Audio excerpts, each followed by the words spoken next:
Hello everyone, my name is Sarah and welcome to my booktube channel. Today I will be filming my August wrap-up. If you can hear my fan going in the background, I apologize for that, but it is too hot to not have it on. So yeah, in August I read 18 things, which is very unusual for me. I'm typically in the 8 to 12 things range. Out of those 18 things I read, 3 were comic books, 15 were just regular novels.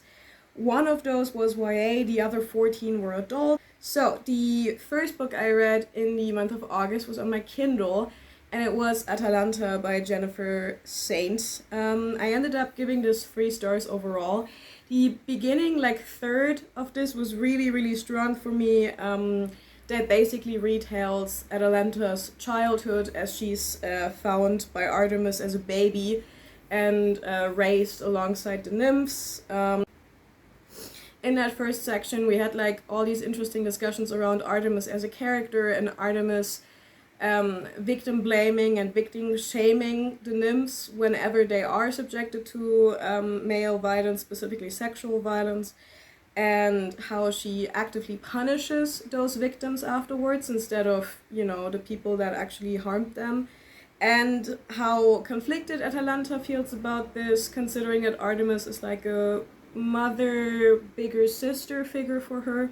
As soon as the actual plot of this starts, which is Atalanta going on the journey with the Argonauts, led by Jason to find the Golden Fleece, this book slows down immensely and almost comes to this grinding halt, which is bizarre to me because I feel like that shouldn't happen.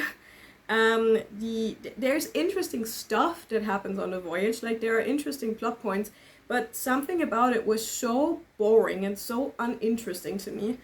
Also, if you know the myth of Atalanta, you obviously know how this is going to end. It is a very faithful adaptation, which is not a bad thing in of itself. My issue with this is that I feel like the character that Jennifer Saint builds Atalanta to be is at odds with what mythical Atalanta did. I can't really explain that much more without giving away spoilers, but Atalanta has this huge change of mind towards the end about her life, what she wants out of her life, and her future that is not explained from the book we just read. It is only in the context of the original myth that this makes sense, and that was bizarre to me. I feel like Jennifer Saint could have just taken the artistic liberty and write an ending that actually works with her character and not instead of the mythological figure that she's based on. I have heard, this was my first Jennifer Saint, and before this I had heard so many great things about her writing, and I can't really co-sign that. I feel like there was nothing wrong with the writing, but it was very straightforward to the point. I didn't find the flowery or particularly beautiful. I have also noticed that Atalanta has the lowest average rating out of all the Jennifer Saint myth retellings, so I'm definitely willing to give her another shot. I have Electra on my Kindle, and I do want to get to that at some point. So yeah, overall 3 stars. I'm happy that I read it, especially the beginning had this very whimsical, nostalgic fantasy vibe. It really reminded me of reading a fantasy novel or even a myth as a child, and I think she captured this childlike wonder that Atalanta also feels at this time in her life really well. So Jennifer Saint is a capable writer. There's just stuff in here that didn't really work for me. The next book I finished is Gods of Want by K-Ming Chang. This is a short story collection that I had on my currently reading shelf for a while, because I do this a lot with short story collections, where I read one here and there as opposed to reading the whole thing cover to cover.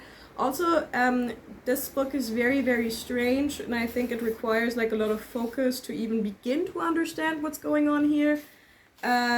So yeah, the themes in this are sexuality, specifically women loving women, motherhood, mother-daughter relationships, generally women, specifically women in Taiwan, because the author is Taiwanese. There are references to the tension with China, the political tension, that are very like subtly thrown in there. Some of these are myth retellings.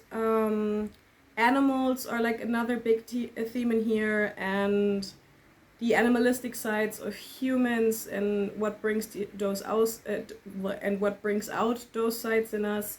This also talks about pain and trauma, specifically generational trauma. So there is a lot in here.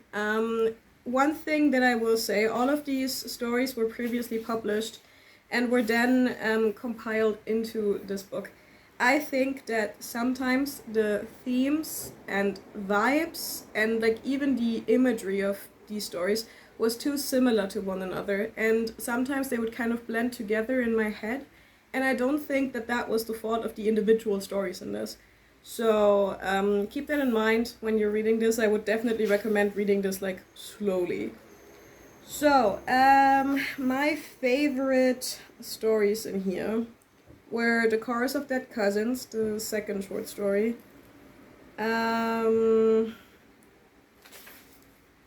Episodes of Hoarders I liked. Homophones I liked. Resident Aliens I liked. And the last one, Meals from Owners. So there's definitely a lot of good stories in here. The writing is absolutely beautiful, but it is also quite puzzling. This is a book that you really have to like sink your teeth into. You have to focus or you will not really grasp all of it. I didn't rate this because I feel like I would have to reread this. I don't rate every book I read as a general rule. If I can't figure out a rating, I'm not giving it one. It's really not that deep for me. So yeah, that's Gods of Wand. Would recommend this. It is very surreal and a little difficult to read. So yeah, that's that. I read Hear the World Entire by Anwen Kaya Hayward. Jean from Jean's Thoughts recommended this years and years ago, and I finally got to it. This is a retelling of the myth of Perseus and Medusa, and it is very short. It's like 50 pages long, so I can't really say much about the plot of this, because if you know the myth, you know the general premise of this little book, and I don't want to spoil anything. This was beautiful. The writing in this is so gorgeous. This really examines Medusa's character as a trauma survivor, as a sexual abuse survivor, and how incredibly isolating it is to suddenly find yourself monstrous and unable to even look at other people, and how she hides away in this desperate attempt to never hurt anyone again. But because she's seen as a monster, people come into her space and keep wanting to hurt her. And obviously the metaphor there is very clear, how women and other survivors of sexual abuse are treated when they respond in any way that's not socially acceptable, if that makes sense. So yeah, I really love that. I gave that 4.5 stars. I am so sad that there's apparently nothing else out that this author has written, because I want to read from her again desperately. She is so skilled. This little book is beautiful, and I highly recommend it. And next up, I read Dschinnland by Meyer. This is a German fantasy book. This was a reread for me. I have read this book at least thrice. It might have been 4 times, and I've never managed to finish the series. I got this first book for Christmas when I was 9, and I read it then. Not age appropriate, by the way, but that's on my aunt. Yeah, I gave this 3 stars upon reread. I'm not gonna review this too much because, you know, it's a German language book. But basically this follows Tarek, who is a flying carpet racer. And he also used to be a smuggler of dragon hair, which is what those flying carpets are made out of. But the Djinn have basically taken over a lot of the world that this takes place in, right? And basically everything between the city they are and Baghdad is Djinn country, basically. And he meets a young woman who wants him to take her to Baghdad, and the story kind of goes from there. There are some a little bit uncomfortable things in this. Tarek is 27, if I remember correctly, And Zabatea, the woman he meets, she is referred to as a girl in the beginning of this book by multiple characters, but it is very unclear how old she's actually supposed to be. And then as we go further into this book, it switches to young woman, which, weird. Also, a lot of this plot hinges on the fact that Tarek and Zabatea are supposedly in love, and there is no reason for that to happen. They barely like each other as people, so that was distracting. The actual, like, world in this is so fucking cool, and there are such cool ideas in this, but obviously I can't speak on how culturally sensitive any of that is, because I am also just a white German person. So keep that in mind. If you are German speaking and this sounds at all appealing to you, this war between the Djinn and the humans, you might want to give this a shot. I don't even know if this is in print anymore, but yeah. Mixed feelings, 3 stars over. Next up, I read Cuckoo by Gretchen Felker. This was my 4th book by the author. I had previously read Ego Homine Lupus, Dreadnought, and another one where I can't think of the title off the top of my head, but I will insert a picture on the screen. Ego Homine Lupus is one of my favorite horror novels of all time. It is one of my favorite depictions of trauma of all time. It is very anti-inspirational trauma. Trauma is like the super gritty and monstrous thing. I digress. I love that book, and I will, because of that book alone, I will read anything this woman ever comes out with. I have not read Manhunt yet, actually, because Manhunt has a plot I am not interested in, and I only bought it because it's Gretchen Felker. But yeah, so this is Cuckoo. And it's about 7 teenagers that are put into a conversion camp. Some of them are queer, some of them are trans, some of them are both. All of them are both, you know what I mean. Some of them are gay, some of them are trans, some of them are both. And they soon realize that in this conversion camp, all is not what it seems. And there might be something more sinister going on, and there might or might not be an eldritch alien entity controlling all of it. This was 4 stars overall. I think as gory and upsetting as fucked up as this was, I think she could have gone further. But I understand why she didn't. The depiction of the, frankly, torture of the queer kids in this camp is very upsetting to read, and a huge trigger warning for that. Trigger warning for everything, basically, in this book. So, yeah, I don't know what to say about this, so I don't spoil it. Yeah, the found family in this is very, very beautiful. These queer kids coming together, and overcoming personal dislike, and that they're not always like getting along. I have felt like, even though this is an adult book, these felt like realistic teenagers, and what they're worried about, what they're preoccupied with, what they want out of life, and their insecurities. So all of that was cool. I think that in some ways, this particular book is a little overwritten by her, and I don't mean that her writing is bad or not beautiful.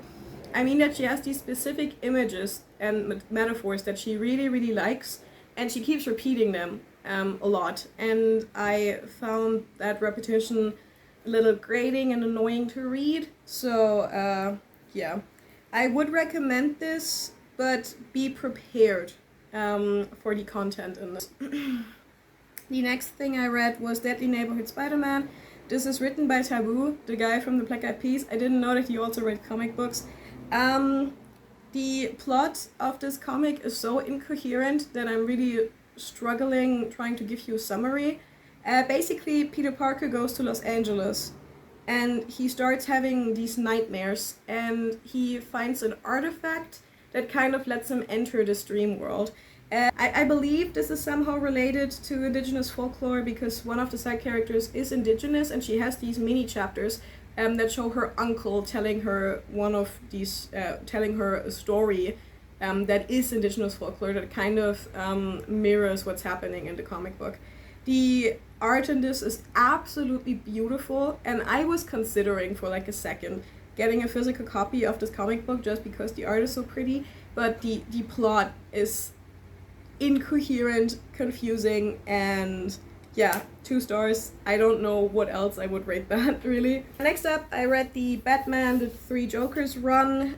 This is written by Geoff Johns on Jason Fabok. These are my German variant hardcovers, but I counted this as one book on Goodreads because these are just the issues. I will not be holding these up the entire time because they're really heavy, but just so you can have a look at the covers. Yeah. So this follows Batman, Batgirl, and Jason Todd, Red Hood, and 3 crimes are committed by the Joker at the same time. And so they conclude that there must be multiple Jokers, which they are. And the Jokers have like kind of different personalities, and each Joker basically belongs to one of the heroes, right? And if you are familiar with like the Bat family lore at all, Jason Todd was beaten to death with a crowbar by the Joker, and Batgirl was injured by the Joker during the Killing Joke and was in a wheelchair for a long time.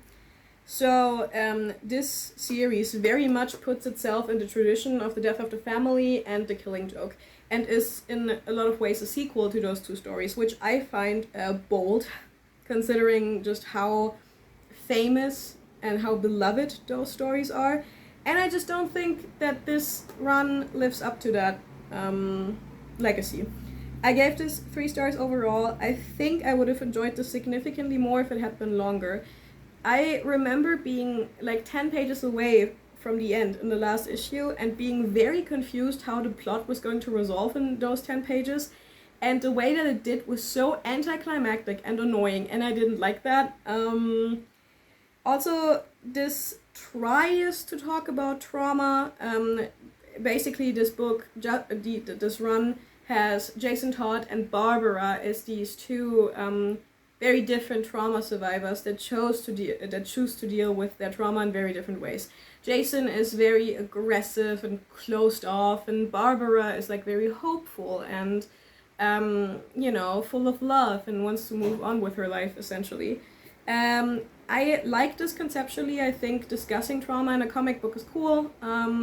However, I think that the actual discussion was very one note and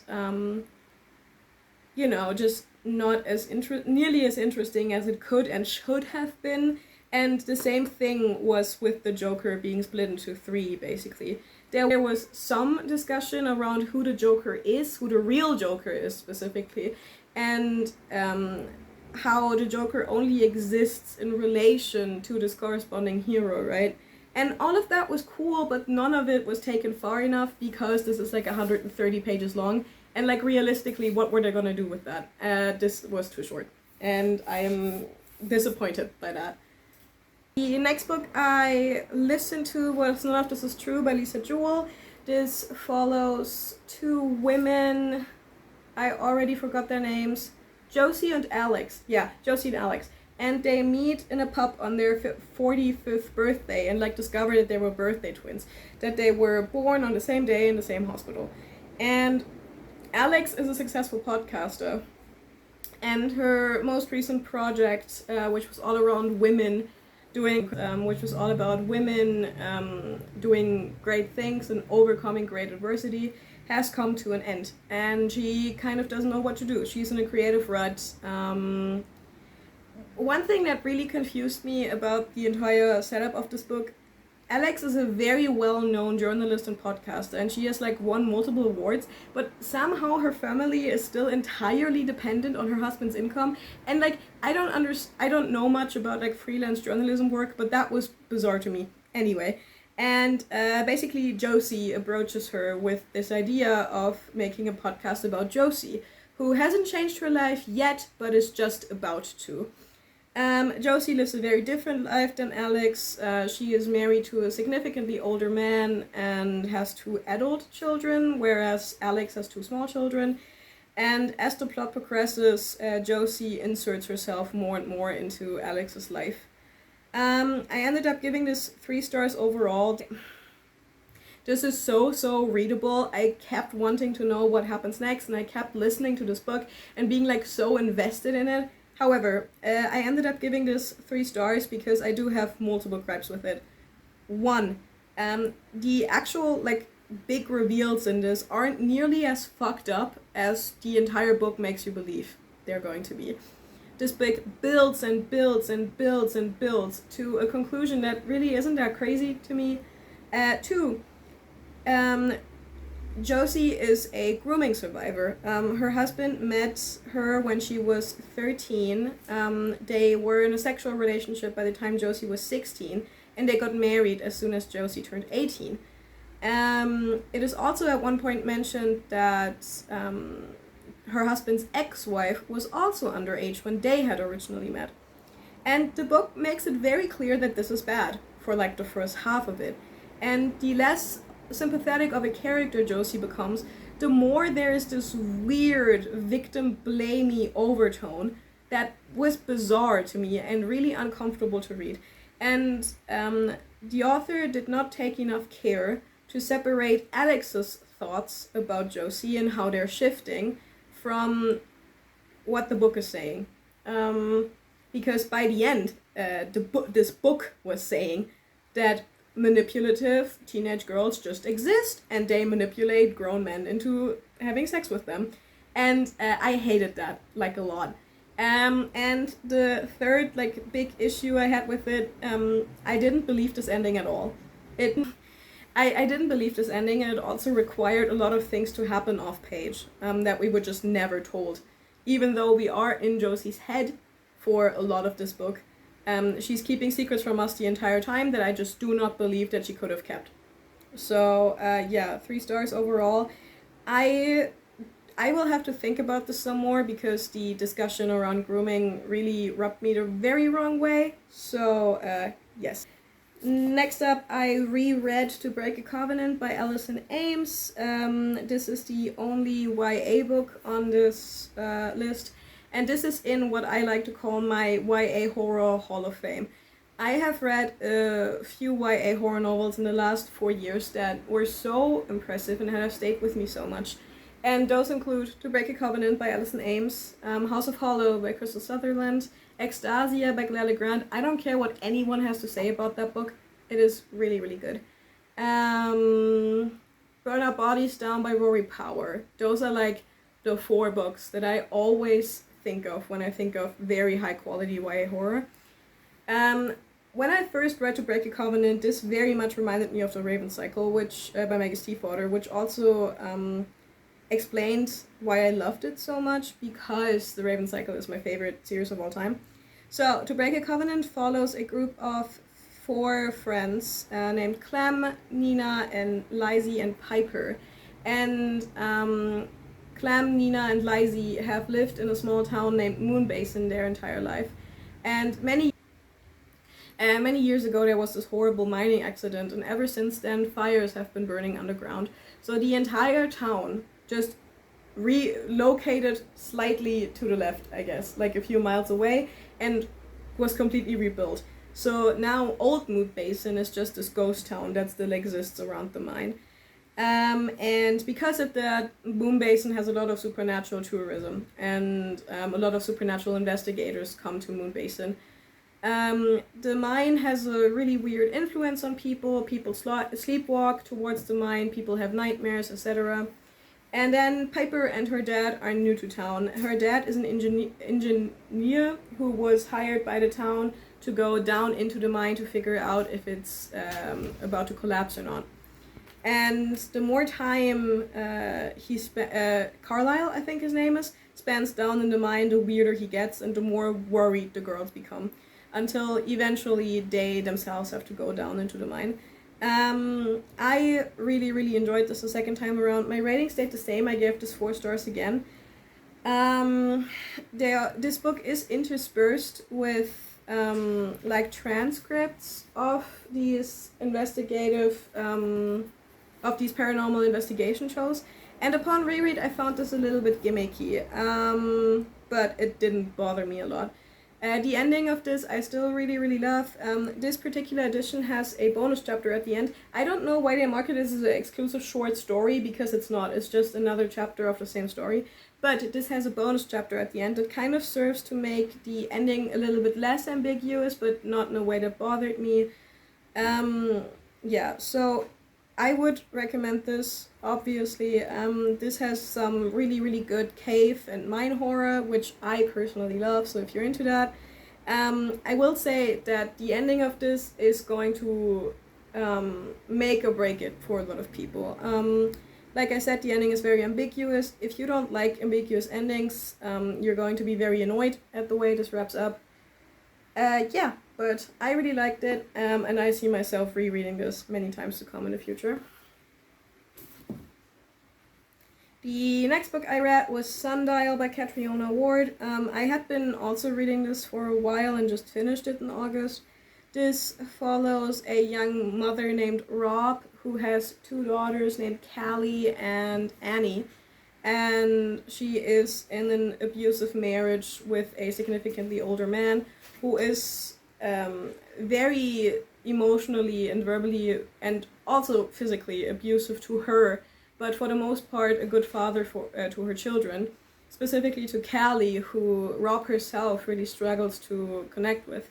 And I thought that was examined really well. I thought that tension was explored really well, and that this is one of the reasons why Rob isn't ready to leave Irving at the beginning of this book. Callie's behavior becomes more and more concerning for Rob the older Callie gets. Callie collects bones of small animals and speaks to things that aren't there. And Rob becomes convinced that Callie is a danger to her younger sister Annie. And because of this, she takes Callie back to the ranch she grew up in, called Sundial, and begins to tell Callie the story of her childhood and her sister. And the plot kind of goes from there. I loved this. I gave it 4.5 stars, but it might as well be 5. I fucked with this so hard. This was my first Catriona Award, and I think her writing is absolutely beautiful. She evokes setting so well. Unsurprisingly, this book is also about trauma and generational trauma. And this book also really examines which trauma responses are deemed as socially acceptable, specifically for women and girls. Which responses to horrible things are appropriate, right? This talks about nature versus nurture, and it also talks about how very severe trauma, which would be nurture, right, can change you so fundamentally it becomes nature, and what that even means. So yeah, I adored this, and I'm still thinking about it now. This mention on the back of this, so I will just mention it now. A lot of this plot revolves around animal experimentation, specifically experiments on dogs. Because of that, there is a lot of talk about animal injury and animal death, and obviously animal experimentation. So if that's something that you absolutely cannot read, do not pick this up. Yeah, I adored this. So, 4.5 stars. Awesome. Thing I read was Batman the White Knight. This is written and illustrated by Sean Murphy. This is also my German hardcover variant edition. This is basically about what if the Joker invented a serum that made him good again, that could suppress the Joker part of his personality, and then politically campaigned against Batman and blames Batman for all the destruction in Gotham City. And Batman somewhat becomes the villain in this. Really cool concept. I also really like the art style in this. Let me see. Yeah, it's like all very angular and like sharp looking, and I really like that for some reason. But again, I feel like this never went in depth enough. This had so much opportunity to talk about identity again, and also how traumatic it would be to realize that a part of you has done all of these horrible things, has committed these atrocious acts, quite frankly. Batman as a character isn't interesting in this. He barely speaks at all. He's very stoic, which it makes sense. That is in line with how Bruce Wayne is typically depicted. But he's just uninteresting and boring in this, which makes sense because it's not about him, but still, I didn't really like that. What I think is kind of funny and also kind of cool about this book, that it like very clearly acknowledges how queer Batman's and Joker's obsession with each other is, and that there might be some sort of sexual overtone, which, cool. I think it's interesting that they examined that. There is a sequel to this called The Curse of the White Knight, which I want to read at some point. And there's also White Knight Harley Quinn, which is the last in this trilogy, which I also want to get to at some point. So yeah, really interesting concept. I don't really think it lived up to its own premise. So listen to another audiobook called The Fireborne Blade by Charlotte Bond. This is a short queer fantasy novella that follows a disgraced knight named Madeline, I think. Who wants to go into the Dragon's Lair of the White Lady to claim the Fireborne Blade and reclaim her honor, basically. So this is very, very classic fantasy. The knight goes in to slay the dragon.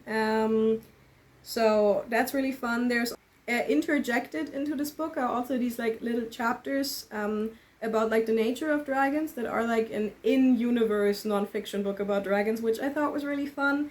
The magic system, and this is really cool. This is one of those magic systems where magic is basically a science.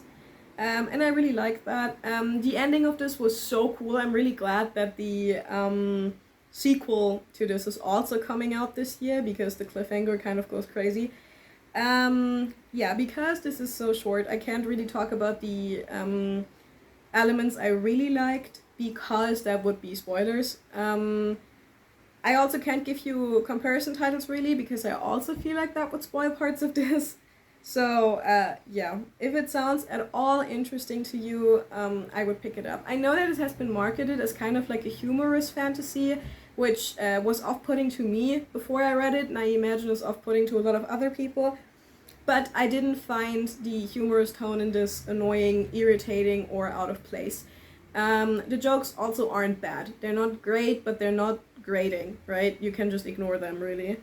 So yeah, 4 stars, enjoyed it, really excited to read the sequel. Next up, I read on my Kindle Red Africa, Reclaiming Revolutionary Black Politics by Kevin Ochieng Okoth. This is the only non-fiction book I read this month. And it's about exactly what it says on the tin. This is, this is written in, I think, 7 chapters that read more like essays. And I would also recommend reading this book like that. I would recommend reading this 1 chapter at a time, because I read this cover to cover, and that was the wrong call, because I already forgot so much about this book, and I don't want that, because this book was interesting. It was a great resource. It is also very short, and it packs a lot of information into that short space. So it's like kind of difficult to keep up with. But yeah. So basically this is a non-fiction book about the leftist black tradition, both in continental Africa and overseas. So this talks about Pan-Africanism, the civil rights movement in the States. It talks about the black students occupying white universities. It talks about Marxism and how historically black scholars have felt like Marxism isn't applicable to the black experience, but also about black Marxism, which was later developed out of this idea. It talks about Afro-pessimism. So there is so much going on in this very, very short book. The writing, like, this is an academic work, but the writing isn't too difficult to understand. Concepts like Marxism are explained after they're brought up. I have no complaints about sourcing or anything like that. All of that was done perfectly. So yeah, I think Kevin Ochieng Okoth has like this 1 hour long interview that you can watch on YouTube.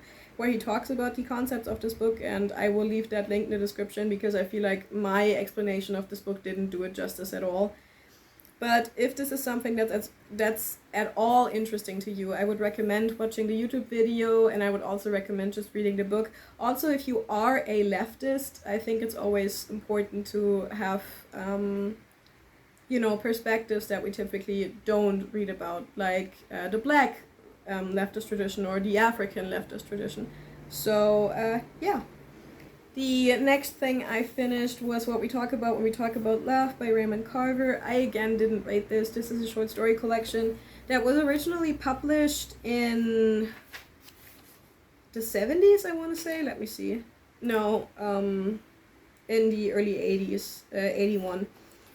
So, as the title would suggest, these are all very short, like, snapshots about love and all the different kinds of love. A lot of these are about romantic love between partners, but they're also about the love of parents to children and how monstrous love can be and how wrong love can go, basically. This also talks about the love between friends and the breaking apart of friendship and the possible mending of friendship. These are all very, very quiet short stories. They're all very short. They don't explain themselves to you. That's not what Raymond Carver is trying to do. But yeah, I think if you are a writer of short fiction, this is an amazing resource to have read, because Raymond Carver is a master of this form of storytelling.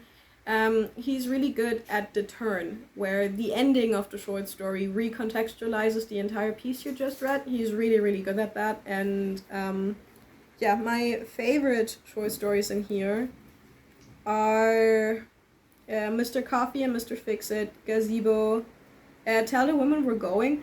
That one is so messed up, and I didn't expect that out of this collection.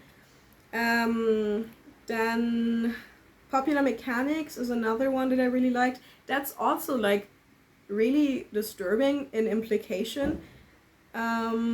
And then What We Talk About When We Talk About Love, the title story I really liked. This is about that one is about a group of friends that are sitting together and they're talking about love and what love means and what love can look like. But it wasn't, it felt like a very realistic conversation. And then One More Thing, the final story in this, I also really liked. I also like that the final story in this is called One More Thing. This is edited really well. The way I understood it, these were written to be in a collection, but these are ordered very, very nicely, I thought. So, yeah, I would recommend this to anyone who's into short stories, but specifically if you are writing short fiction, this is a great, great resource to have. I wish I would have studied this in class. I think that would have been such a cool opportunity to talk about. Then I listened to the audiobook of Midnight Rose by Donya Coles. This is a 2024 horror release that follows a young biracial woman named Orabella who is orphaned and because of that grew up in the care of her aunt and uncle.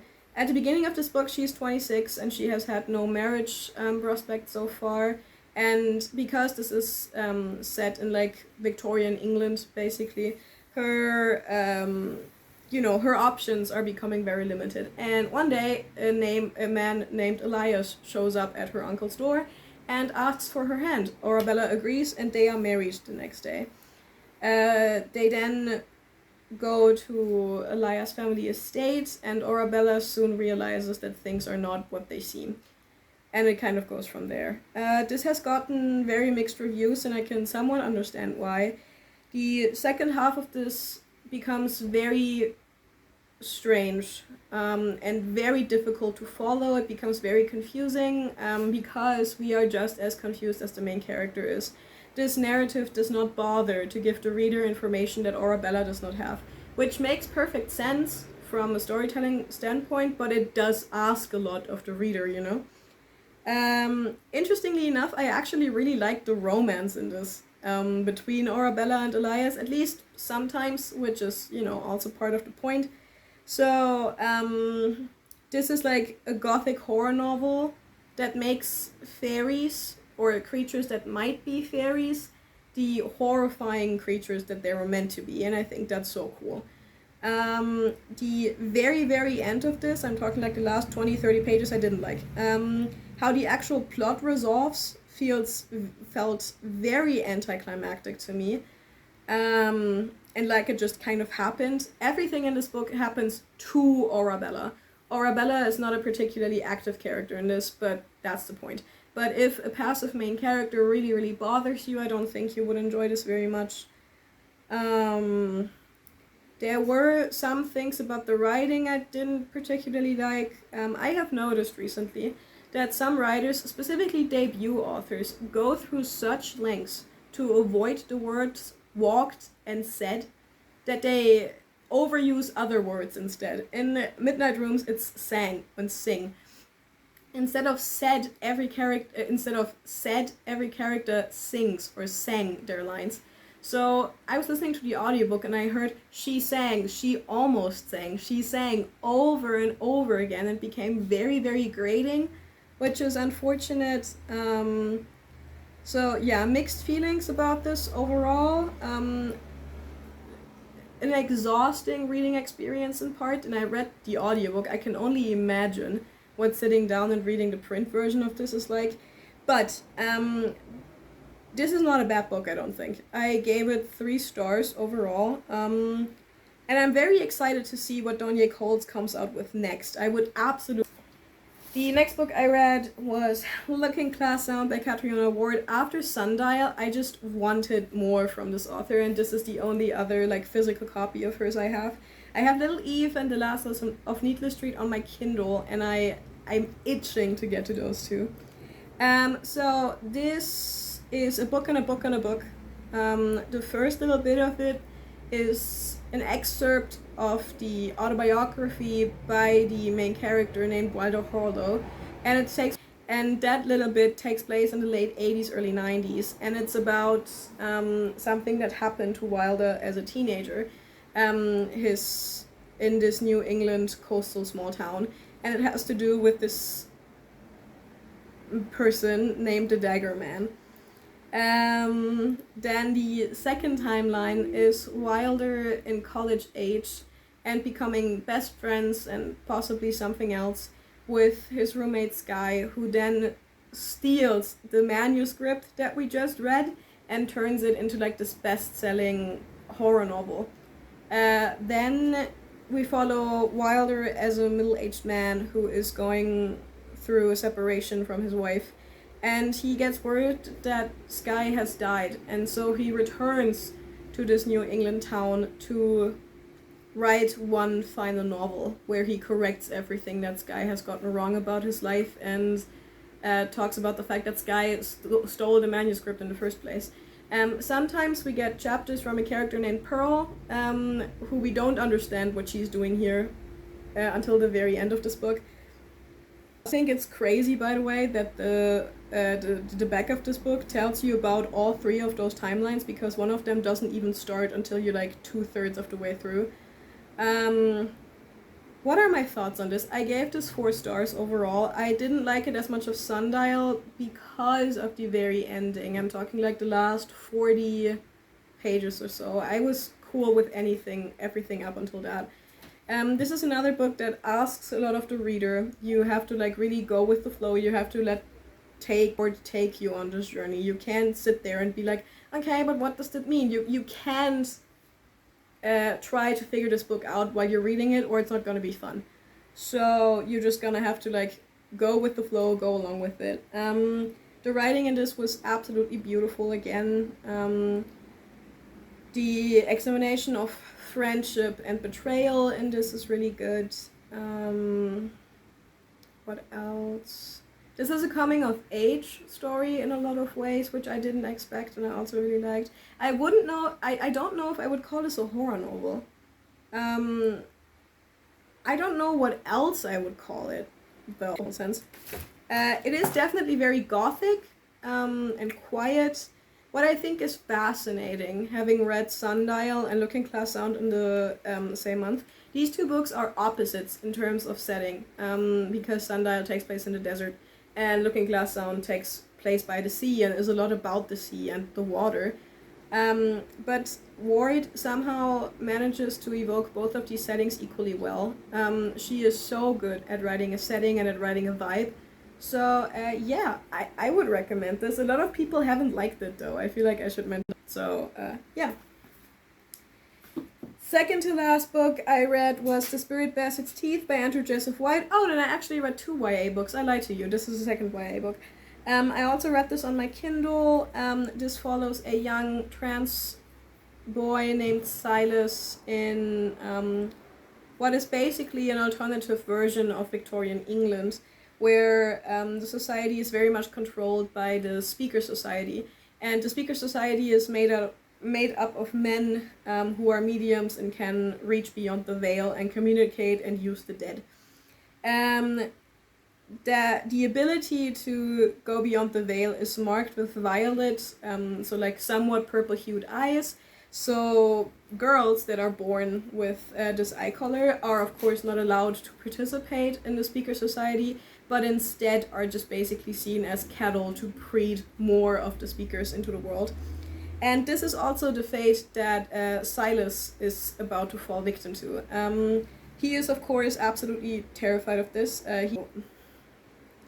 He's absolutely terrified of pregnancy, which is a big theme in this book. And so he decides to sneak into one of the speaker, committees, I guess, and get the medium brand on the back of his hand. In order to do this, he has to go there in his boy's clothing, and of course this does not go as planned, and he is found out. He is of course perceived to be a girl, and because of this, he's basically sent to this school for troubled girls who have what the Speaker Society calls veil sickness. From tampering with the veil and therefore becoming rebellious in some capacity. Of course he wants to escape the school and the frankly torture that is being committed against the girls there. And the story just kind of goes from there. I liked this. I gave it 4 stars. Oh, Silas is also autistic. I feel like I should mention that. And the author is autistic and trans themselves. So that is on Voices Rep. Yeah, so I was surprised by some of the actual content in this book.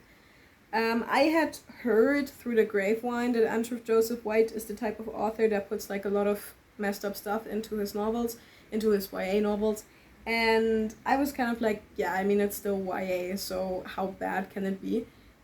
Pretty bad, apparently. There is explicit on-page physical abuse of children. There is on-page sexual abuse of children. There is a scene where a character tries to do surgery on themselves, and that is explicitly on-page. The main character really wants to be a doctor, so in a monologue they talk a lot about surgery and dissection, and this need to dissect their own body because what their body is perceived as doesn't match their actual identity. But all of that is very gory on page, which surprised me. I don't think it's a bad thing. I don't think we need to shelter specifically younger teenagers from this type of stuff. So, yeah, enjoyed it overall, 4 stars. Very excited to read Hell Followed With Us and Compound Fracture next. And I know that Andrew Joseph White is coming out with his adult debut next year, and I'm so fucking ready to read that.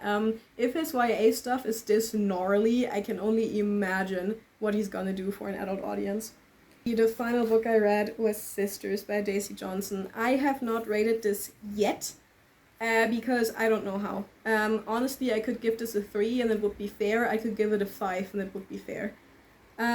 Just depending on what I feel like in the moment. So, this follows 2 sisters named July and September, who after an incident at their old school move across the country to a different house with their mother, who has a lot of struggles with her mental health, and because of this is at times unfit to care for her children.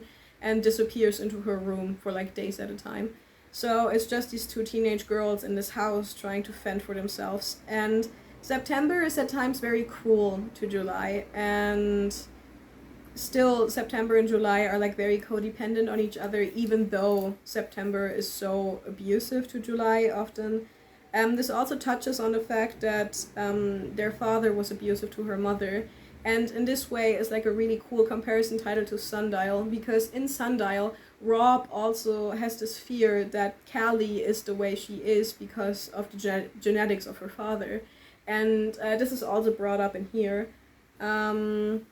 So they're in this house, and the house, of course, appears to be haunted. There are things happening that we can't quite explain. This book has a twist at the end that I understand a lot of people don't like. I don't like it particularly, but I still think it made sense. So I would classify this as a haunted house novel, which might be controversial to those of you who have read it. I had already read from this author previously. I had read Everything Under when I was a teenager, which is a quick myth retelling, but telling you with which myth it retells spoils the entire thing. And Daisy Johnson's writing is absolutely beautiful. I think she was a poet before she started publishing novels. And yeah, the writing in this is absolutely beautiful. There are a lot of themes about houses, obviously, and the home, and the body, and how and if the body is a house, and if a house is a body. And when these comparisons are made, it is also never specified if it's the body that a person inhabits, right? Like just a body, or body as in corpse, which I also love. So yeah, I really, really, really like this. I also annotated the fuck out of it. This is a short book. She has her second short story collection coming out later this year, and she also has her debut short story collection that I haven't read yet, and I wanna read those so bad. I'm not buying a book like immediately, but I really want to get to those as soon as possible rather. So yeah, that's Sisters by Daisy Johnson. And that was it. I don't think that took me as long as I feared it might, but I haven't checked yet. So yeah, those were all the 18 things I read in the month of August. I will also start a reading vlog today, I think, maybe tomorrow. And I will see all of you then. Bye!